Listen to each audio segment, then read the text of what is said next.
दोस्तों देखते हैं MIL हिंदी का ऑब्जेक्टिव क्वेश्चन है।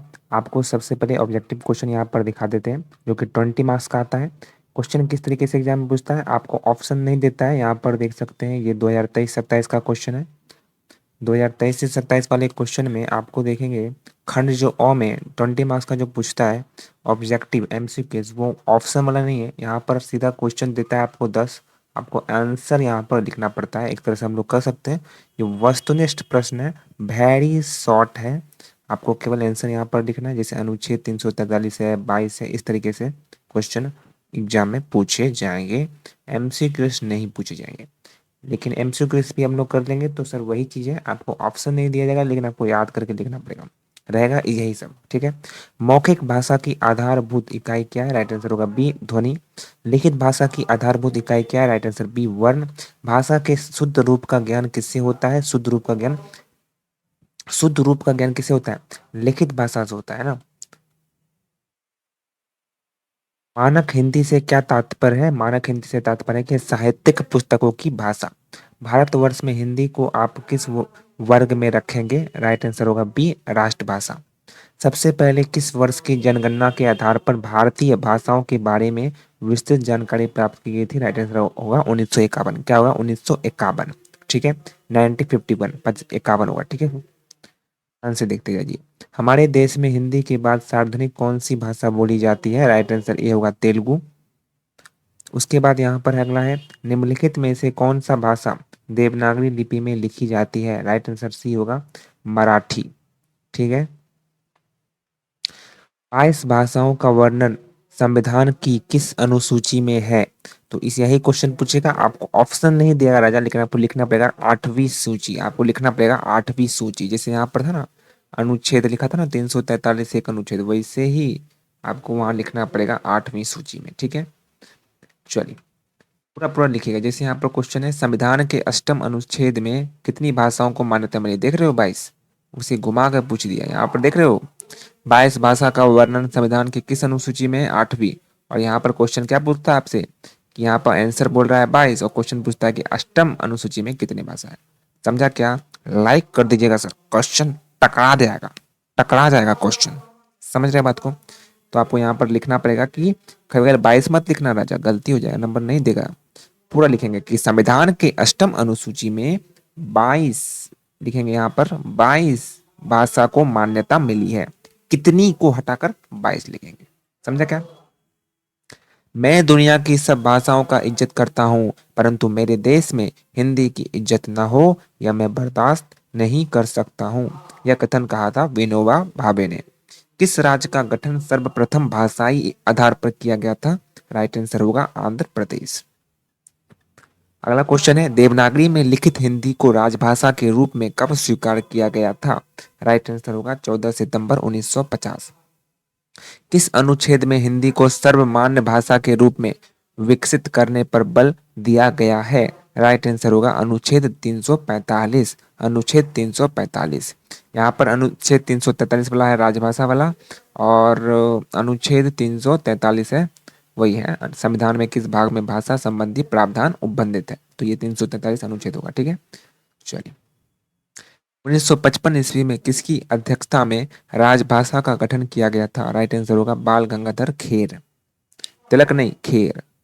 भाषा का प्राचीन रूप किस ग्रंथ में मिलता है? राइट आंसर होगा सी, ऋग्वेद। संविधान में प्रादेशिक भाषाओं का उल्लेख किस अनुसूची अंतर्गत किया गया? राइट आंसर होगा 8वीं अनुसूची।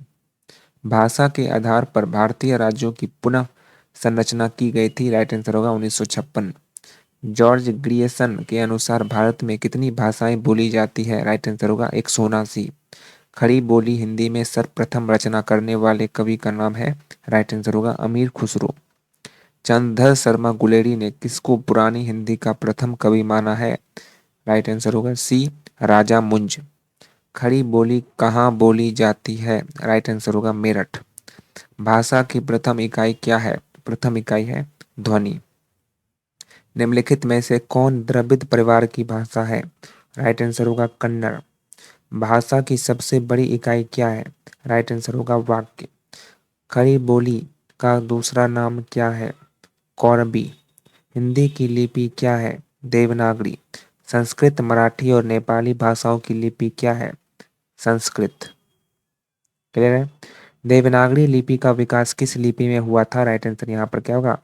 बोलो बोलो बोलो, ब्राह्मी। क्या होगा? ब्राह्मी। और यही क्वेश्चन आपको दिखा है, यही क्वेश्चन दिखा है, देखिए क्वेश्चन आया था देवनागरी लिपि की उत्पत्ति किस लिपि से हुई थी, तो ब्राह्मी लिपि से हुई थी। यही क्वेश्चन यहाँ पर आ गया। तो क्वेश्चन टकराएगा, जो पढ़ाएंगे वही क्वेश्चन टकराएगा। आपको दिखा भी रहे हैं, पिछले साल यही पूछा था, पिछले साल देखिए यहाँ पूछा था। चलिए अगला, कौन सी लिपि दाईं से बाईं ओर लिखी जाती है? राइट आंसर होगा खरोष्टी। मनुष्य ने लिखना आरंभ किस लिपि के द्वारा किया था? राइट आंसर होगा चित्र लिपि। देवनागरी लिपि क्या है? राइट आंसर होगा अक्षरात्मक लिपि। रोमन लिपि क्या है? राइट आंसर होगा वर्णात्मक लिपि। यही सब क्वेश्चन आएगा। वर्णात्मक लिपि की विशेषता है, राइट आंसर होगा वर्ण। प्राचीन भारत की प्राचीन लिपि कौन है? राइट आंसर होगा ब्राह्मी। ब्राह्मी लिपि का समय है, राइट आंसर होगा 5वीं शताब्दी। 5वीं शताब्दी। 350 ईस्वी के बाद ब्राह्मी लिपि कितनी शैलियों में बट गई थी? राइट आंसर होगा सी, 2। नागरी के कितने भेद हैं? राइट आंसर होगा 4। नागरी को दक्षिण में क्या कहा गया था? राइट आंसर होगा नंदी नगरी। नागरी लिपि का प्रथम उल्लेख किस ग्रंथ में हुआ था? राइट आंसर होगा नंदी सूत्र। निम्नलिखित में कौन सा लिपि देवनागरी लिपि से पर्याप्त साम्य रखता है? राइट आंसर होगा गुजराती। देवनागरी लिपि और हिंदी वर्तनी मानकीकरण में किसने प्रकाशित किया था? राइट आंसर होगा सी, केंद्रीय हिंदी निर्देशालय। 1963 ईस्वी जो है लिखा हुआ, केंद्रीय हिंदी निर्देशालय। अधिकतर भारतीय भाषाओं का विकास किस लिपि से हुआ था? राइट आंसर होगा ब्राह्मी लिपि। बहुत इंपॉर्टेंट।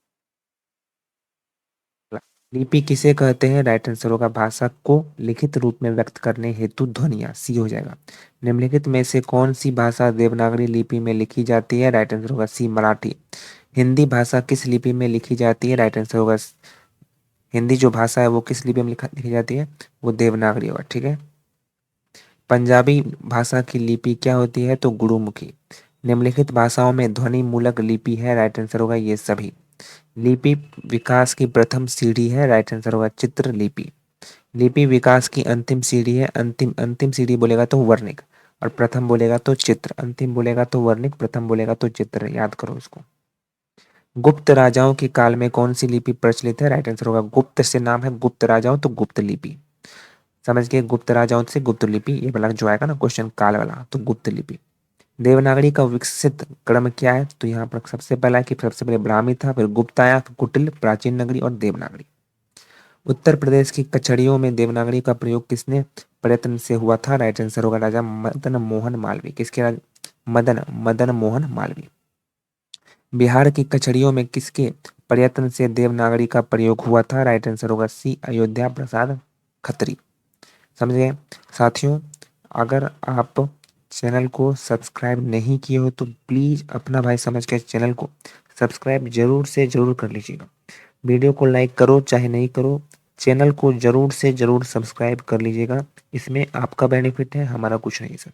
तो बेनिफिट आपका होगा, ताकि सारा का सारा आंसर की वीडियो और आगे भी मिलता रहे, कहीं भी भटकना नहीं पड़े। तो राष्ट्रलिपि अपनाने की बात किसने सबसे पहले की थी? राइट आंसर होगा बी, शारद चरण मित्र। हिंदी में मूल स्वर कितने हैं? राइट आंसर होगा 4। कितने हैं? 4। कितने हैं? 4। 4। क ग ज फ ध्वनियां किसकी है? राइट आंसर होगा फारसी अरबी की। हिंदी में मूलतः वर्णों की संख्या कितनी है? राइट आंसर होगा 52। ओ औ की को क्या कहा जाता है? ये सभी।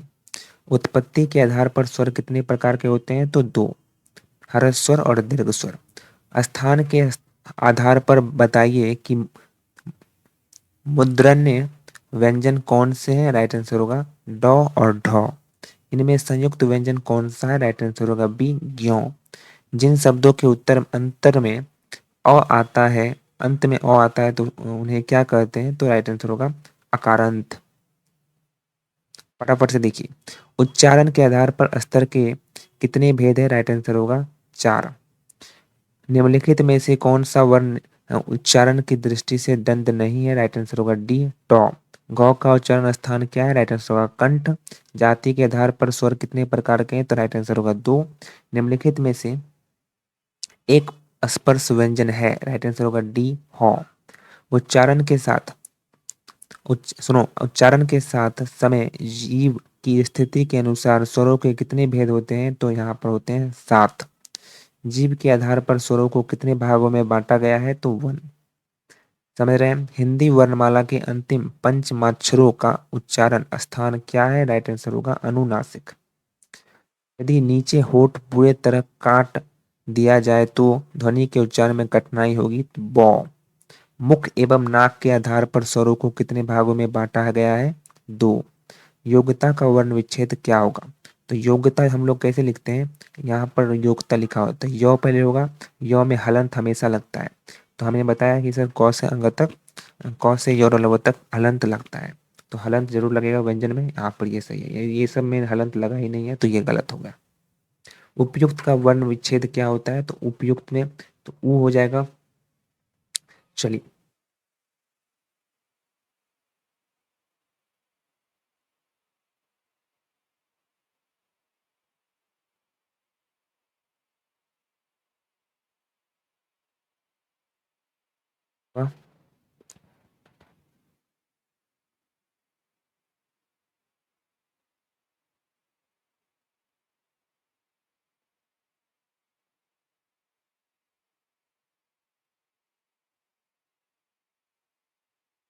चलिए चलिए चलिए चलिए, उपयुक्त का वर्ण विच्छेद क्या होगा? राइट आंसर यहाँ पर हमारा बी हो जाएगा, ये होगा। ठीक है, उ प औ प्लस र पे हलंत प्लस य पे हलंत प्लस उ प्लस क प्लस त प्लस अ। आगे रथी का वर्ण विच्छेद क्या होगा? यहाँ पर सी हो जाएगा। बिल्ली का सही वर्ण विच्छेद क्या होगा? तो सही वर्ण विच्छेद तो देखिए यहाँ पर हमारा ए ही लग रहा है। ठीक है, मच्छर का वर्ण विच्छेद क्या होगा? सी हो जाएगा। हिंदी वर्णमाला का आयोग वह वर्ण कौन सा है? तो अंक और अह है। ए और ऐ वर्ण क्या कहलाते हैं? राइट आंसर होगा कंठ तालव। हिंदी में स्वरों की संख्या कितनी होती है? सबको पता है 11। ध्यान रखिएगा, सारा क्वेश्चन को देखते जाइए फटाफट से, यही सब क्वेश्चन मिलेगा। आपको बताया था कि 2023 से 27 वाले में यही सब क्वेश्चन आया था, तो घबराना नहीं है, यही सब क्वेश्चन टकराने वाला है। ऐसा मत समझना सर कुछ और ही पढ़ा रहे हैं, नहीं, यही आएगा। निम्नांकित में से बताइए कि नवीन विकसित ध्वनियां कौन सी है? डी होगा। व्यंजन कितने होते हैं? 33। इनमें से कौन सा कार्यालयीय पत्राचार नहीं है? तो भाई ये होगा संपादक के नाम पत्र। नौकरी प्राप्त करने के निमित्त लिखे जाने वाले पत्र को क्या कहते हैं? आवेदन पत्र। संक्षेपीकरण की क्या विशेषता है? उपयुक्त सभी। प्रारूपण से सबसे ऊपर क्या लिखे जाता है? तो राइट आंसर होगा संख्या। टिप्पणी लेखन में लिपिक कहाँ हस्ताक्षर करता है? राइट आंसर होगा बाईं ओर। संक्षेपीकरण का अर्थ क्या है? राइट आंसर होगा सारा लेखन। संक्षेपण में उद्धृत अंश को लिखा जाता है। राइट आंसर होगा सी संक्षिप्त करके। अकाउंट का हिंदी अनुवाद क्या होता है? तो होगा लेखा। चलिए, अलॉटमेंट का हिंदी अनुवाद क्या होता है? राइट आंसर होगा आवंटन। आइडेंटिटी कार्ड का हिंदी अनुवाद होता है पहचान पत्र। पार्लियामेंट का हिंदी अनुवाद होता है सांसद। सिलेबस का हिंदी अनुवाद होता है पाठ्यक्रम। वेंडर का हिंदी अनुवाद होता है विक्रेता। वोटर का हिंदी अनुवाद होता है मतदाता। ऊंट के मुंह में जीरा का अर्थ क्या होता है? आवश्यकता से कम दिया जाना। हाथ मलना का अर्थ होता है पछताना। कमर कसने का अर्थ होता है कठिन संघर्ष से जुड़ना। मुंह लगना का अर्थ है सी। सेट टू देखना चाहते हैं तो कमेंट में सेट टू लिखिएगा, नेक्स्ट वीडियो सेट टू पर आएगा। और आपको दिलासा यही दिलाएंगे कि यही सब क्वेश्चन आपको एग्जाम में दिखने को मिलेगा। तो सेट टू के लिए कमेंट जरूर कीजिएगा। सेट टू कमेंट में लिखिए सेट टू। तो